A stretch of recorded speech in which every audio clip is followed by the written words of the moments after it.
ఒక వ్యక్తి మందిరానికి దూరం అయితే, ఒక వ్యక్తి ప్రార్థనకు దూరం అయితే ఆ వ్యక్తికి వచ్చే దరిద్రం అంత ఇంత కాదు. తెలుసా మీకు ఆ సంగతి? ప్రైజ్లా. ఒకవేళ ప్రజెంట్ ఇప్పుడు నాకు ఆ దరిద్రమేమి లేదులే, ప్రజెంట్ నాకు ఇప్పుడు అలాంటి పరిస్థితి ఏమి రాలేదులే అనుకో మాకు. దేవుడు ఒక వ్యక్తిని బాగా ఎదిగిస్తాడు, బాగా అభివృద్ధి చేస్తాడు, పట్టుకున్న దానిలో బంగారం చేస్తాడు. ఎనగపోతే మొత్తం తీసి కొప్పేస్తాడు, ఎక్కిస్తాడు.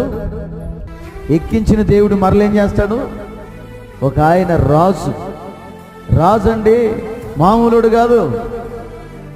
ఆయన దేవుడు ఏం చేశాడంటే గర్వించినందుకు పశువులే గడ్డి మోసాడంట. ఎవరైనా చెప్పండి, ఎవరైనా పశువులే గడ్డి మేసాడంట. గడ్డి మేపిస్తాడు దేవుడు.